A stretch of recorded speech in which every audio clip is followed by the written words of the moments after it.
I'm Fred Mack, CEO of Fam Spotlight and executive producer. We have great artists on the show today. Check them out. Welcome to the show.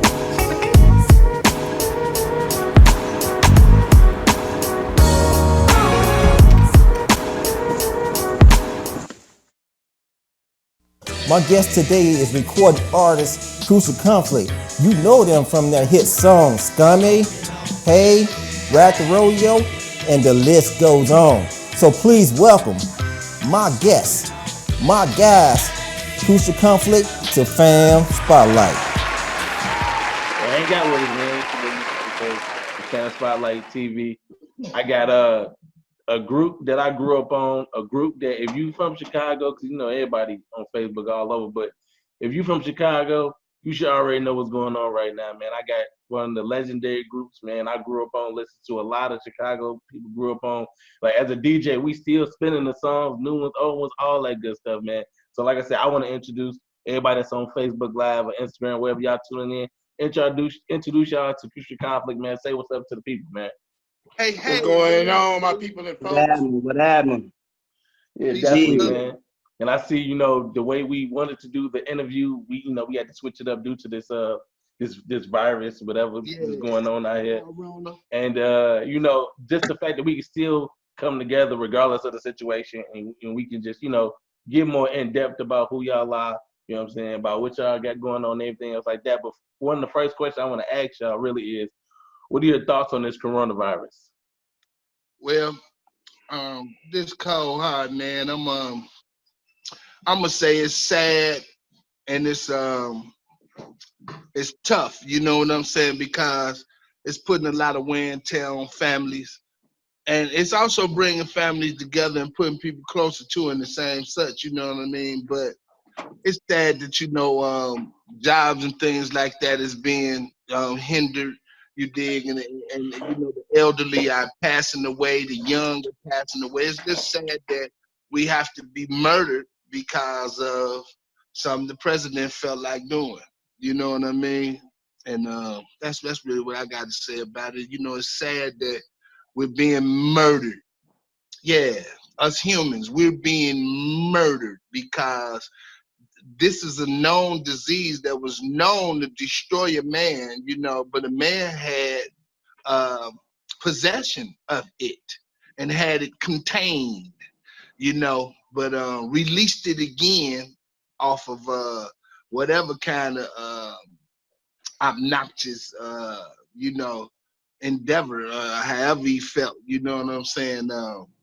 It's just not right, man. It's not right. They knew what it would do. They knew it can spread and get out of line and kill millions of people. They knew it. You know what I'm saying? They knew it, and they still decided to release it. And that it's been released, it's had its outcome. You know what I'm saying? 375,000 people, 23,000 people here, 23. It's bad, man. So my blessings and prayers up to all families, my blessings and prayers up to all doctors and nurses, everybody that got to keep on working and trading through this here, man, and trying to survive, in that order. Yep, and thank God to all the people that haven't killed themselves being quarantined together. Yeah. You know what I'm talking about? Yeah, That right, because people be around each other a whole lot, man. People can't stand each other, which that's a right. evil, hidden, invisible. Man, I almost slapped myself. I've been in here so damn long. Walk past the mirror, get into it myself. Yeah, this shit changing everything, you know what I'm saying? People out here, they going crazy. They don't know what to do. They can't go outside. They can't do stuff like they usually do it. You know what I'm saying? So it flipped up for real, It did. It did, brother. It definitely did. And I know since everybody's stuck in the house, so if you're an essential worker, you going to work, but how have y'all been dealing with it? Like, how y'all been dealing with, the virus and being like having to stay in the house and how have y'all been dealing with it? Me personally, I don't deal with humans that much anyway. You know what I'm talking about? So it's kind of, I'm kind of straight. I be in my head anyway. If I ain't talking to the brothers right here, Right. or my 2 midget stripper girlfriends, I'm cool. Yeah, man. You know, far as us not being able to go nowhere, man, it don't matter to us, man. We okay. You know, we got families and, you know, children and different stuff like that. And we don't care. We gonna stay at home. We gonna keep believing in God. We gonna keep a positive outlook on everything. It's okay, man. You know, I probably needed to spend a lot more time with my sons and daughters. You know, I probably needed to be in the house for some more time. You know what I'm saying? And chill out. We probably all needed a break. We worked all year round. You know, it's got its ups and its downs. You know, I'm just thankful to have life. And I'm thankful that my mother's living and all my brothers' mothers are living and you know, and we still trying to overcome this matter, you know what I mean? But I just want to keep it positive, you know, so you know people won't go crazy. I get on Facebook and type jokes and all kind of stuff. Even though I could be upset or sad that day, I try to do something to uplift the next person because I know how down people are. You know what I'm saying? So we try to keep people smiling, keep people laughing. You know what I'm saying? We can think about the music industry and all that stuff later. We need to get the world back in order, and we need to get, you know, another headstrong going on because as you can see it and everybody else can see it, the world will never be the same after these times, ever. They'll be different. We'll be doing a different millennia, you dig what I'm saying, all over again if we can make 2030, you know what I'm saying, if we can make, you know, 2029, you know what I'm saying, this is a new millennia. You know what I'm saying? It kicked off different in the year 2000. You know what I'm saying? Everybody was going and buying water and all this stuff here. It go to aftermath of the beginning of the millennia. You know what I'm saying? That was 20,000. Yeah, and it bring the realisticness of being in America and like how Africa had the Ebola and everybody had those. So now it's like hitting us. So now we getting to see like a phenomenon, a pandemic like that. So it's like, it's kind of surreal. You know what I'm saying? Yeah, it's like surreal, like that America going through this. So it should teach everybody, like everybody could be touched by anything. It's like kind of humbling to me. You know what I mean? Totally. Yeah, definitely. But this is America. So we're a strong country. What advice would you give the world on the mindset of dealing with this issue and how it's affecting the industry? Be strong and continue to believe in the higher power because the higher power been existing before the beginning of time, and we was taught it. Our parents were taught it. Our grandparents were taught it. And you need to continue to believe and stay strengthened, heart, mind, and soul, no matter what. You know what I mean? If you're gonna die, then you're gonna die. You're still gonna believe in God. If you get sick, you gotta believe in that you're gonna get well. Whatever happens, you have to believe that change will come in the midst of it. You must believe that, no matter how much pain you have to endure. Yeah. Mm-hmm. Yeah, for Good sure. words, man. And so I just want to know, like, as far as like musically, like, how do y'all feel like, or like, how do y'all feel it's affecting the music industry as far as like making music, like shows, like, you know, things of that sort, like going to the studio and stuff like that? How has it changed it, like the industry? It like shut everything down, you know what I'm saying? So you can't really move about, you know what I'm saying? Can't nobody go nowhere. So the usual, like I say, the usual stuff you used to doing, you can't get out there and do it no more. Like if you was going to the studio, putting in that work every day, getting out there, going to work, all that, you can't do it like you used to do, you know what I'm saying? They practicing this social distance and stuff. So like you just can't get out there, you know, you can't go do your shows, make your money, do the networking and all the politicking with people. All that stuff is like, it's at a pause right now. So it's hindering people's pockets, you know what I'm saying? It's stopping your pocket flow, but your money, like, that's what is doing a part of that the most. People can't get up and take the physical money. But thank God we got the internet, so at least everybody can stay in tune with each other. So you know what I'm saying? So, you know, we live digitally anyway. You know what I'm saying? Not too hot. You could go out there to perform live to get somebody to come. So that's And far you in between. You know what's tripped out about that, Kilo? I feel like they just wanted to put everybody in one spot. And the internet is one spot. Everybody ain't all over the place now.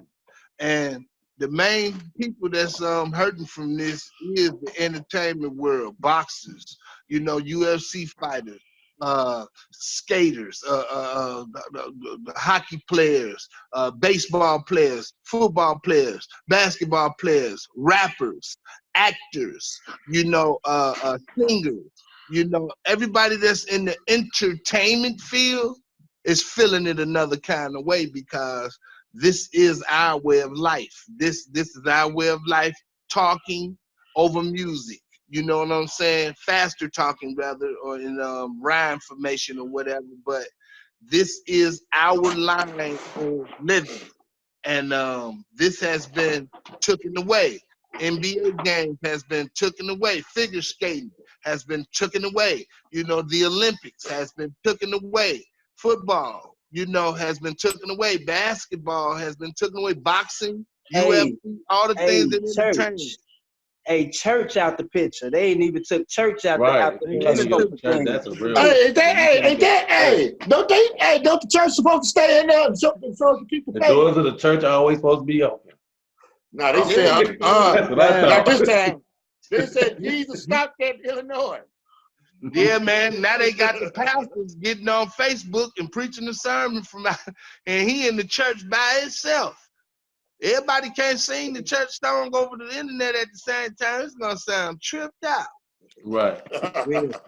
Hey, And with us- funerals, like, Can I get an amen? funerals, like, ain't no funerals, man. You can't do a funeral. You can't Like, have Nah, you a funeral. Damn, It's- you You can't do a even drive-by die. funeral or something. And you got to stay 6 feet away from anybody in the grocery store. And you can't go see your mama. You can't go see nobody. If they're in the hospital, you can't go see. That's why I took my hat off to all them nurses and Yeah, doctors. shout out to all the nurses. Definitely. My hat off to them. And boy, all the because- delivery people that's out there, and the police that's on the front line too. We can't forget about them.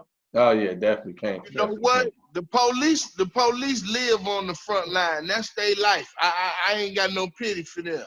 That's their life. They live that. You know what I'm saying? Did I say live the police? front line. Did I say police? Yeah, you said police.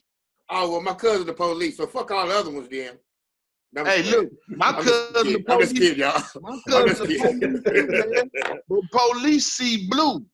Police don't see human nature. They don't see that. When they take that vow, man. Just like in the U.S. Army and the Navy and the Air Force and Marine, all of them, player. When they take that vow, they are no longer citizens.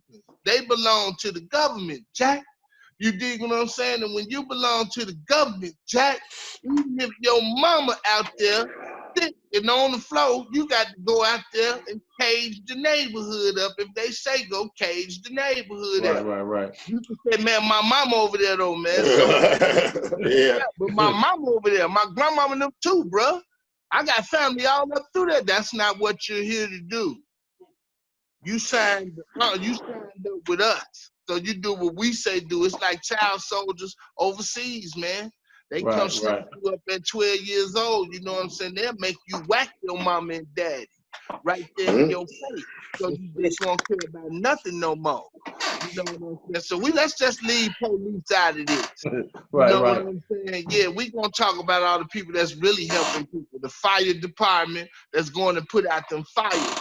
And them ambulance that's running rapidly, constantly, back and forth through every city and state in America, non-stop, helping people. The bus drivers that's toting people back and forth, the L train drivers and the train drivers and the plane flyers, risking their life in the air. You dig what I'm saying? Taking folk back and forth. Them who I sympathize with. I sympathize with the people that's working, the working people, not the beasts. The police killing people. You dig what I'm saying? And been killing people. People killing people too. I don't sympathize with them neither, because I don't understand how people can find out the time to start gang banging in the middle of a pandemic. Well, they know at least they know where to find their enemy. They know where to find their enemy at. Right. At home. Well, you do know now. But what I want to know is, want to like go back. Yeah, you Like, had to. Hey, Mighty Joe said you really had to be watching somebody to catch him in the pandemic, man. right. So what I want to know is, like, growing up, like, what was the kind of music that was played in your household when you was coming up, you know, as a youngster? And, Oh, you don't want that, boy. You ain't got enough time to hear that. You ain't got enough time to hear that. we can get you a Everybody, version man. though. We can get you a My version though. father was a DJ. My Oh, father okay. was a DJ. So, you know, we had everything. You dig what I'm saying? Like, absolutely everything. We listened to everything, man. Everything. From Blowfly to Roberta Flack to Luther Vandross, Teddy Pendergrass. You dig? Hey, man, please. I name songs all day. Donna Summers, Gladys Michael Knight. Jackson, Isley, Hell yeah. Big. Hell yeah. Yeah. Jimmy. What's my lady name? Kilo, with the pretty brown eyes. Her daddy could sing too. Natalie Cole, boy. Oh, Natalie Cole, Nat King Cole, yeah. Yeah. All out. Aretha Franklin. You dig? Please. Prince. Morgan's Time. Day in the Time, man. Are you crazy? Run And DMC. we can even go LA. further. Blondie, Talking Heads, you know what I'm Yeah, talking about? man. Doors, Jimi Hendrix, I listen to Duran everything. Duran. Billy Idol, everybody. Muddy Yeah, Waters, man. Howlin' Wolf, Twisted Sister. Quiet Riot. Paparazzi. I mean, how you want it? How you want it?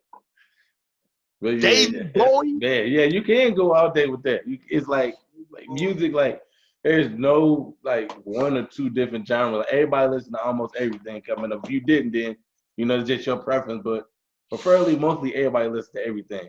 So what I want to know is, who are the people that influence you to start influence you in your style the most, in y'all style?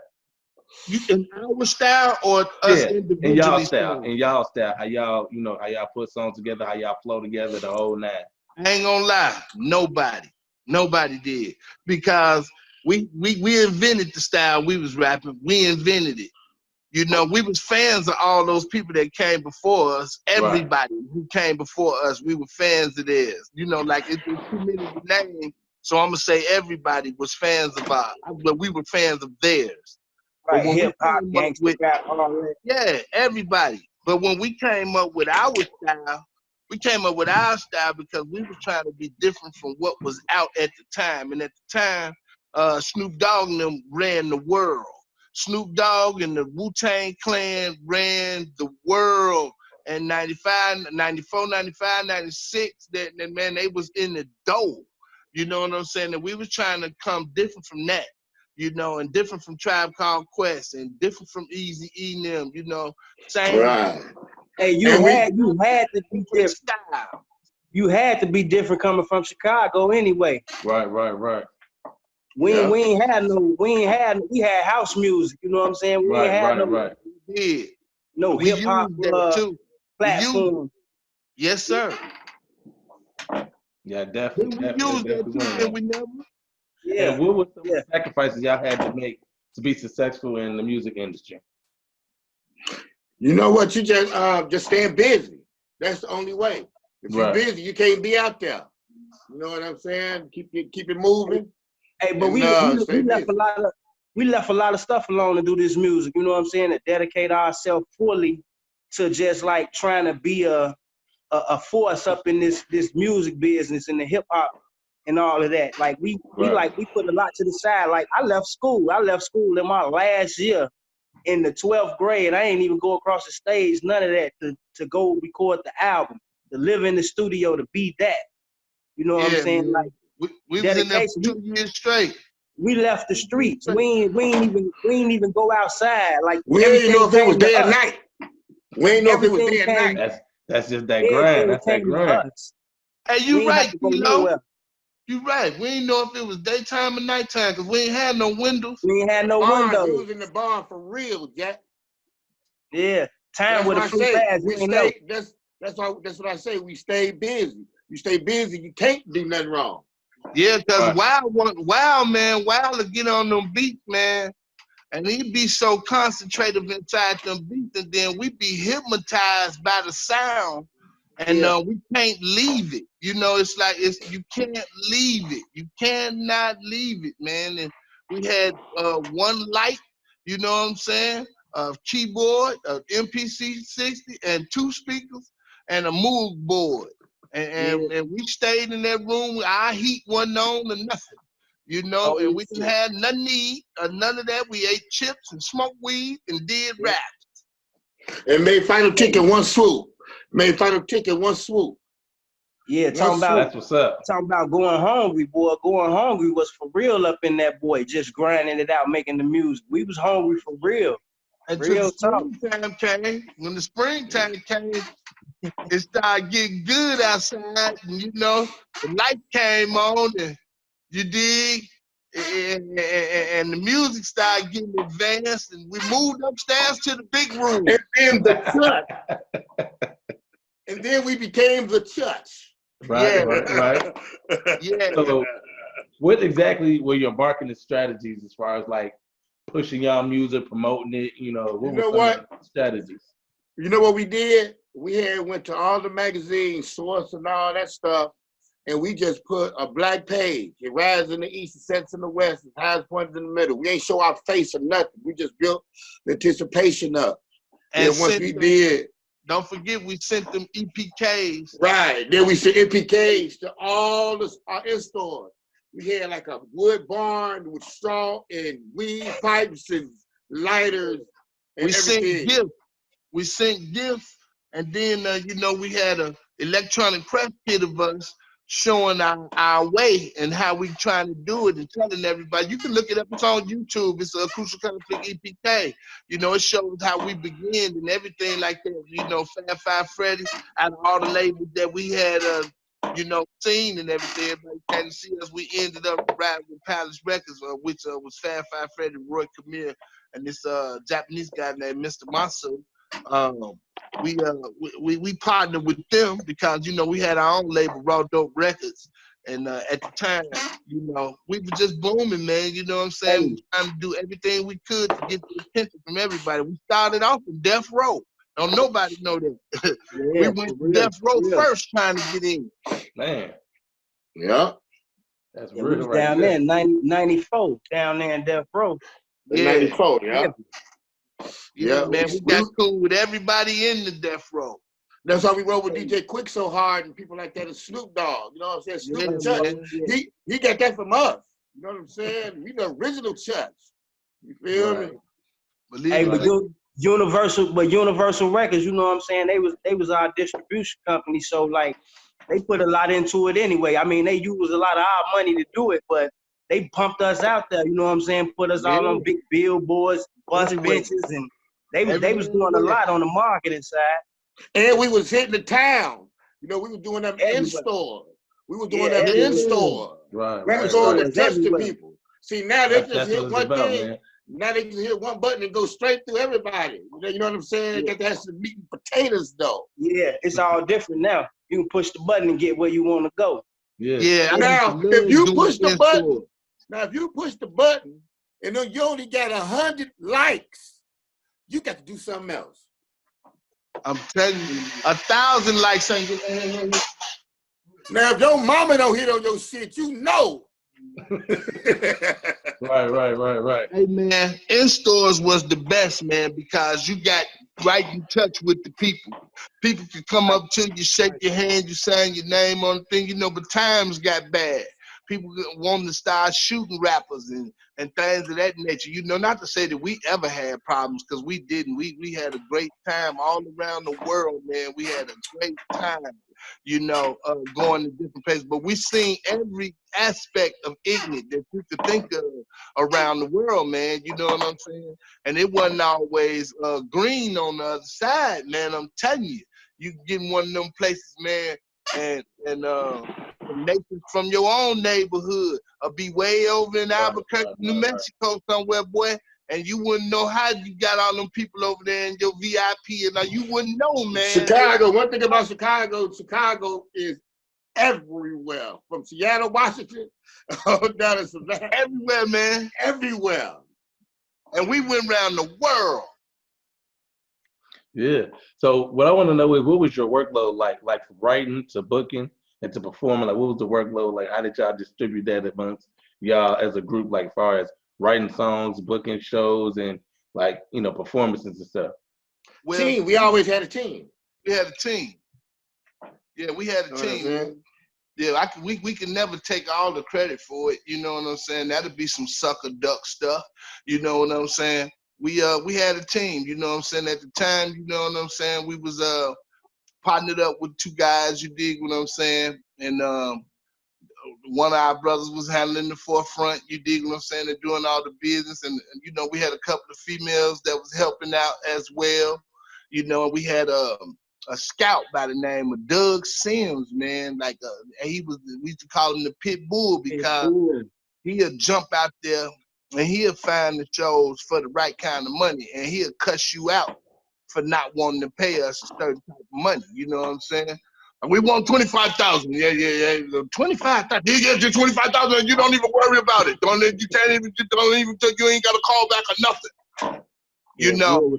Bull was vicious. Bull was serious, boy. You know what I'm saying? And we also had a female by the name of Sheena Marshall that used to go and attack them radio stations to the third power, bruh. You know what I'm saying? And you know, we got some nice aspects, man. And you know, we got in good with a lot of DJs. We got showed a lot of love around the world, around the country, man. It was beautiful. I'm talking about all the DJs that's somebody real famous now. We crossed paths. Everybody that's somebody now, we crossed paths with them. Everybody, actors, singers, dancers, whatever. Anybody that done got famous out of the blue, we ran paths with them, Jack. I promise you. So that being said, you know, that was kind of how y'all managed it, or did y'all have a one set manager, or like y'all just spoke of, that team just helped y'all move around the way y'all need to? Team. Yeah. The team just, everybody knew their position, everybody knew their role, so it felt easy, right? Yeah, you can hold a person can hold a title. You know what I'm saying? You can hold a title, say, well, I'm the president, I'm the CEO, I'm the manager, I'm the, you know, everybody played all the field. You know what I'm saying? They played all the field. Whatever position was we played, one individual, two individuals, four individuals would go out there and do whatever job needed to be done. Right. Yeah. So what I want to know is, I know a lot of people don't know about this one show called The Box. What was it like getting that first music video played on The Box? Like first time it got requested and it came. Yeah, we knew without a doubt everybody seen it. We knew without a doubt everybody seen it then. Like, yeah, everybody seen it now. So we just waited. Hey, the love was undescribable with that, with The Box. The love was undescribable because you can walk in somebody else's house and it be on TV. Like for about 2 years, wherever you went, we was on TV. It's like you got tired of seeing yourself. Like, man, we need another video, man. They keep playing this one. You know what I'm saying? We need another video. I'm telling them, they keep playing this one, man. And, you know, it didn't make no sense. It didn't make no sense with our family. And man, phone bills went crazy, man. I know I did a good $1,000, $2,000 phone bill. I had to change somebody else's name. I called and ordered it so many times. You know, it was remarkable, man, for real. Hey, I remember running out the back room and running to the front and telling motherfuckers like, Joe, that video on, man, it's on. The hay on. It was about 5:30 in the morning. It was early as hell. Run to the TV screen to go back there and see it on, like going crazy. I mean, it was crazy. Remember this, y'all? Remember when we first got the tape back from seeing it from the first editor's cut? And we went to each one of our mama house and watched it at everybody mama house first. Yeah. We went to everybody mama house and watched it first. You know, everybody was looking at us like, man, y'all crazy. I wouldn't even shot no video like that off that song. Off that song? What that mean? Y'all, man, y'all crazy. Yeah, man, we had close friends saying stuff like that. But when we went #1 in like a month and a half, ain't nobody know what to do. Ain't nobody know what to say no more, man. It had got to the point we couldn't walk outside. You know what I'm saying? We couldn't go shopping no more. We couldn't, I mean, it was unbearable, bro. I mean, crazy. You know, wherever we went, we were being chased. You know what I'm saying? By fans. And it was just a delightful feeling, man, for people to respect our music so much and love us the way they showed us love, man, because we literally was showed love. Every city we went in, man, the reps that'll be down there, they would take us to their cribs and cook soul food and everything, man. We had greens and macaroni and cheese and dressing and stuff on the road, baby, and a stranger. You can have our cook. We got our own cooking show back then. How they doing now, boy? Man, they treated us well, man, you know, and then the gifts, you know what I'm saying, from different stores, you know, the gifts, it was just beautiful. You know what I'm saying? You never thought things would do what it did, you know what I'm saying? Because we coming from nowhere, and then the next morning, we can't walk down the street, you know. Right. So like back then, like when y'all first was out here, and how did y'all like accumulate y'all fans, and you know, what was y'all fans like when y'all first like broke out and everybody started like knowing y'all movement and how y'all was moving? They went crazy. I promise to God, they went crazy, man. Because first, before we even blew up, we used to go and rap on the corner in front of anybody. Whoever would listen, we would bust raps for them. You know what I'm saying? Whoever would listen, we would bust raps for them. You know, any neighborhood, you know, any gang banger neighbor, no matter what. You want to hear us rap? Check this out. You know, we go do picnics. You know, wherever we could be heard at, we bust it out, man, in a heartbeat. We was on the scene all over. We was on the scene. Like it wasn't like, you know, our superstar status just took us to a point where we couldn't actually be in places. Like the like you say, the love, you know what I'm saying, that we got from everywhere, it was just crazy anyway. You know what I'm saying? So we was able to go all over the place and accumulate many and many of fans. Like every time you turn around, we had a different following. So like, I mean, it was all good on the fan base side. For real. You know? For real. We crossed over, had pop fans and everything. We were doing pop concerts and everything, man. Yeah, man, they had us in them teen magazines and stuff, you know, overseas and all that stuff, man. They were taking pictures of us and taking them back and forth magazines and different things like that. We was on the Vibe, you know, with Biggie and Puffy, you know what I'm saying? We was in the Source magazine. We was in Double XL, all the magazines, man. We were a part of them. Right On, whatever, man. We was a part of a lot of them back then. So yeah. So what was the competition like, far as musically in the industry at that time? Like, was there any competition between y'all, or y'all was just like, you know, we here, you know, we doing what we do, and we ain't gonna worry about nobody else? Or was it more so like, you know, we don't have competition, we just do what we want, and we just support who we want to support? Well, you know what? I ain't gonna lie. At first, we was exactly like that. Like, we just gonna do what we gonna do, man. We just trying to get in the game. You know, we ain't got no problem with nobody. Long as nobody got no problems with us. You know. And then, you know, I'm back. Time off in the years, you know, the streets kind of tried to make us be a little towards one another in Chicago, you know what I'm saying, far as Twisted Do or Die, Psychodrama, Triple Dots. But, you know, we all were friends. So, you know, we overlooked that.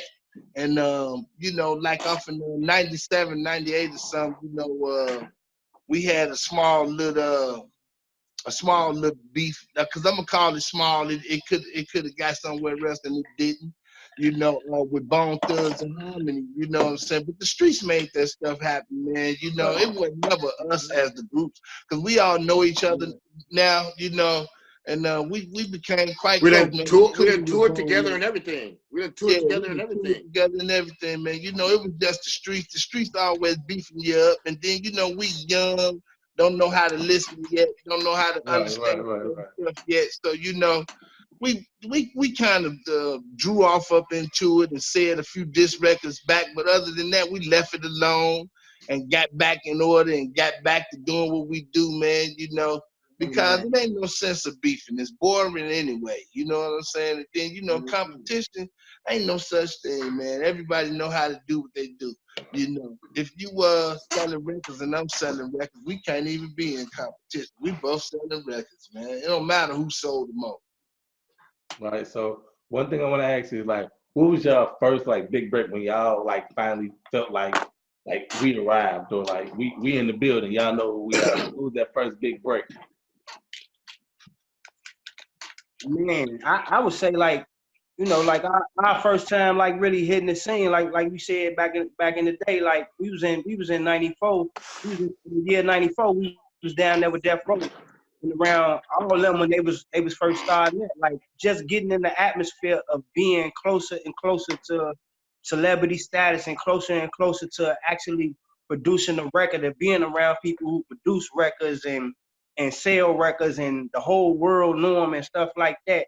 Like those opportunities was like the biggest for us. And then actually coming back home from LA and coming back to our studio and having that energy and that pump to say, man, it's time for us to do our thing now. And we start recording that record and big record companies start to come down and see us at our studio. They'll leave from wherever they was at, whatever high throne or seat they was on, they would come right to our little hole in the wall, little spot in the hood and see what we was doing. Like, who is these guys?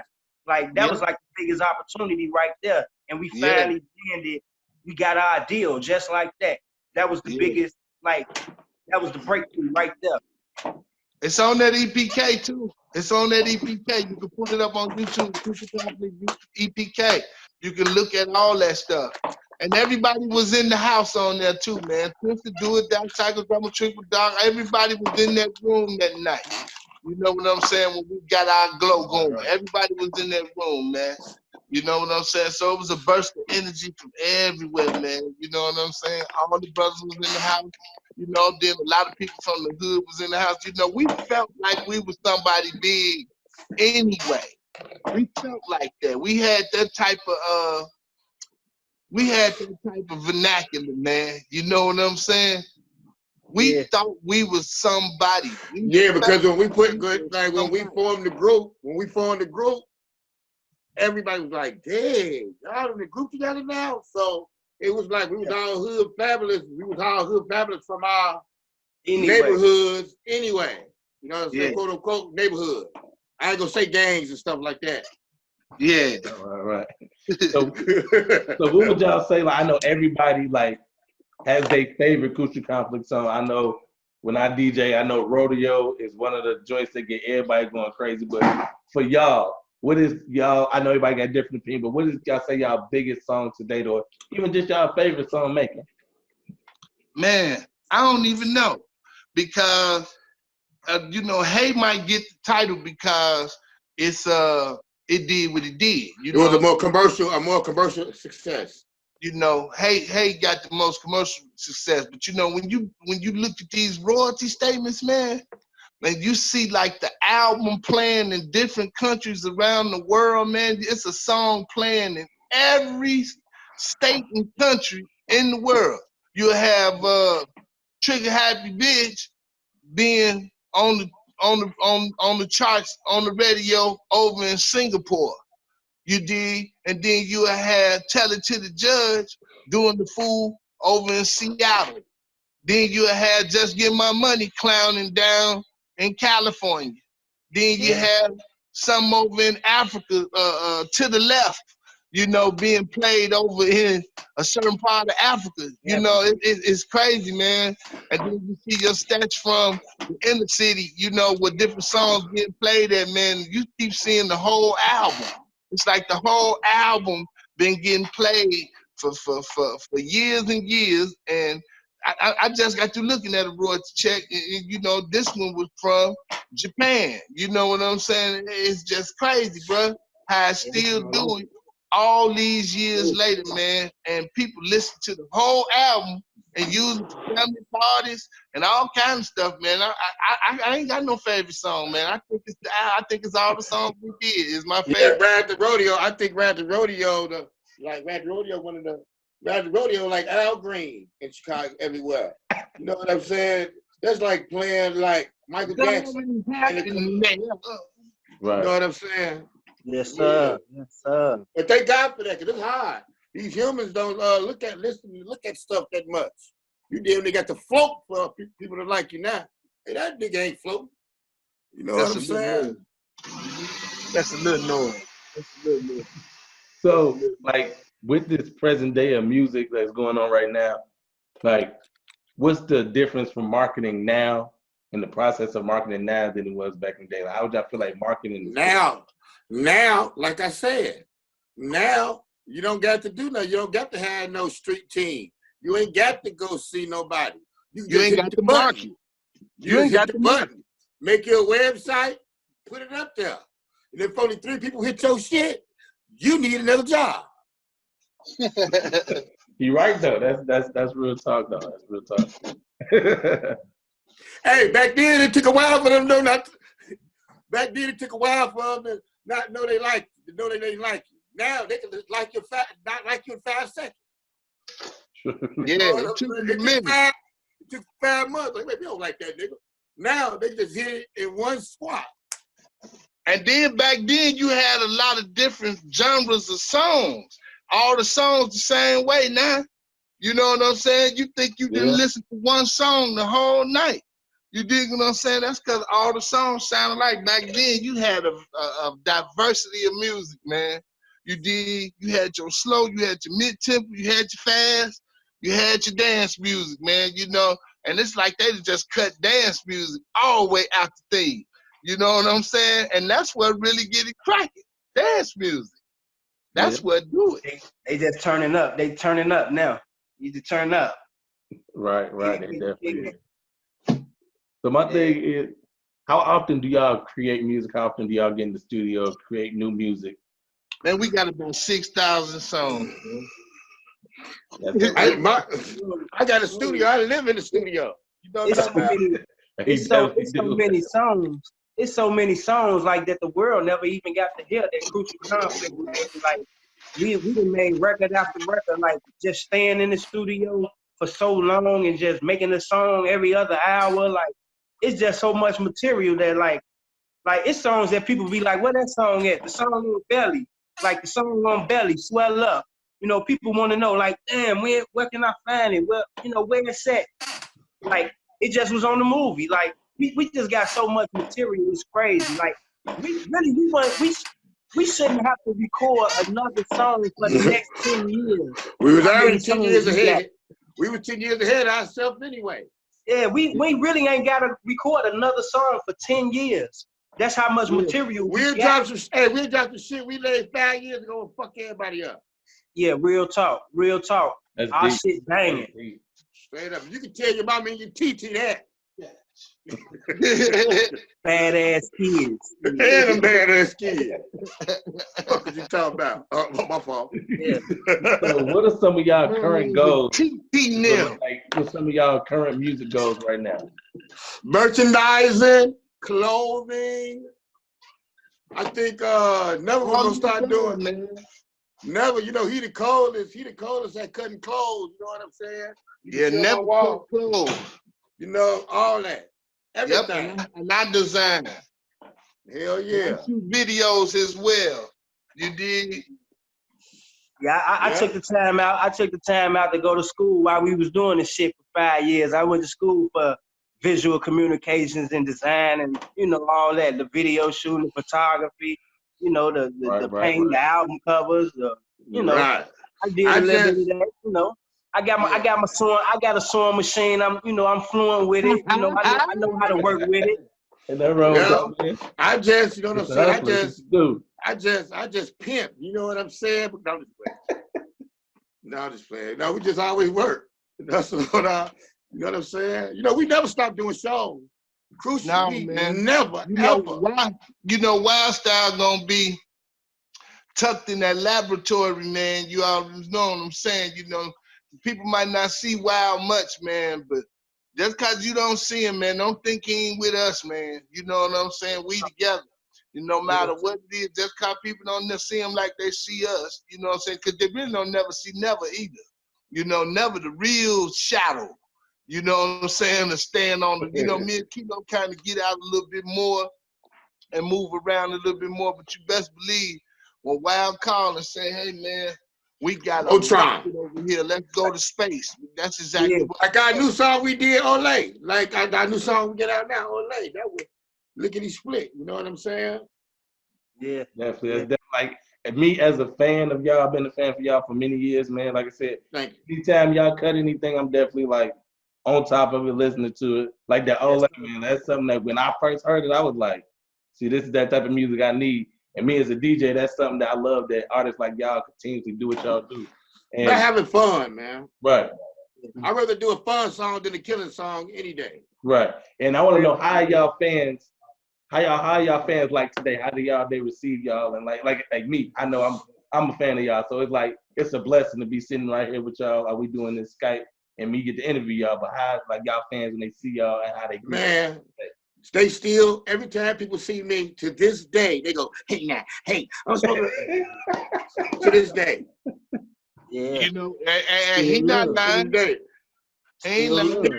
Even though I might be cold hard and cold hard might, a while might be never. I was like, hey, as long as you ain't call me no other mama. Hey, You know man, what I'm saying? people, it'd be hard to say hi back because, you know, everybody be, hey, how you doing? Ain't you Crucial Conference nigga? Yeah, I'm one of the members. You Yeah. sound just like the record. You sound just like you rap. I thank you. You know, and it's beautiful. It's beautiful that we've been getting that love like that around the Amen. world, man. I'm talking about, man, we went to Bulgaria. You did. And man, them people didn't understand nothing we were saying, man, but they were sure jamming to that music, boy. You know what I'm saying? I'm talking about Greece, all that stuff. They like us, man. Desperado. Everybody love Desperado. Yeah, and what else he was saying? No pain, no gain. Yeah. Yeah. I got a little project I'm gonna drop in a minute called The Party Animals. You did. But it's a secret. Don't tell nobody, y'all. You just did. Oh, damn. Man. Yeah. Hey, but work, man, work just consistent with us, man. Like we still around, you know, we still doing stuff all abroad with all kind of people. Like we just been doing this stuff like for the past 20, 24, 25, 26 years. Like, and it's consistent with us, you know what I'm saying? Like every artist need a break sometime and like need to take some time out to do family, do some other things, you know what I'm saying? So like, you know, Get when you your don't stuff in order. when you don't see us on the scene, we still here. If you see one of us somewhere, we all there. You see two of us somewhere, we all there. Three of us, we all there. Four of us, yeah, that's what it really is. We Voltron. Y'all know that money. Y'all know some money involved. Y'all for us. We Voltron. Yeah, I'm telling you. So like we just love the journey. You know what I'm saying? We love the whole journey of just, you know, doing what we've been doing for years, being artists and developing music and innovating people and inspiring people to become artists and you know to take a step and shout your voice out. You know what I'm saying? Be somebody. You know what I'm saying? Just be somebody. These are the things I can do without, so come on. Talking to you, so come on. Yeah, like y'all don't see Wild Style in the interview right now, but bro still with us. You know what I'm saying? Like I say, sometimes you got to take the time out to do family and some other things. So that's what it really be. You know, so like we still gonna flex. We still gonna proceed in the journey. We still gonna innovate. You know, we gonna innovate people and enlighten them. And if you can see us in the street somewhere and ask us what it is, we gonna tell you. You know, we gonna let you know. It's still Crucial Conflict all day. Till the world blow up. So boom, bitch. One more question I got for y'all is, what do you wish you knew now that you didn't know back in the day? That somebody wasn't gonna mess up everything. You know what I'm saying? Like that the apple was gonna get rotten. You know what I'm saying?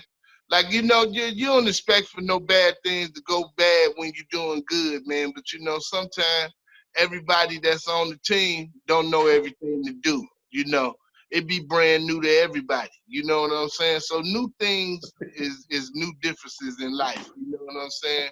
It'll change it up, but it ain't no animosities or nothing like that. There, you dig what I'm saying? Left off up in the air. But you know, things go wrong, man. You know what I'm saying? At times, you know what I mean? It ain't how you fall down, it's how you get back up. And do it. Yeah. Definitely. And before we let y'all get up out there, man, I know when Fred wanted to come and holler at y'all, you know, say some words to y'all real quick. Oh, Fred Mack. What's going on, y'all? Hey, give it up to my host, fam. Spotlight. Well, we can't see you, boy. What's up? Yeah. Lando Calrissian. Hey, glad to have y'all on Fam Spotlight, man. We appreciate it. Much love to y'all. Yeah, definitely. You Much got love. it, Fred Kardashian. Yeah, we got a song called Spotlight too. That's cool. Yeah. And do it for real. Me never in Cole. Okay. Yeah. That's what's up. That's what's up.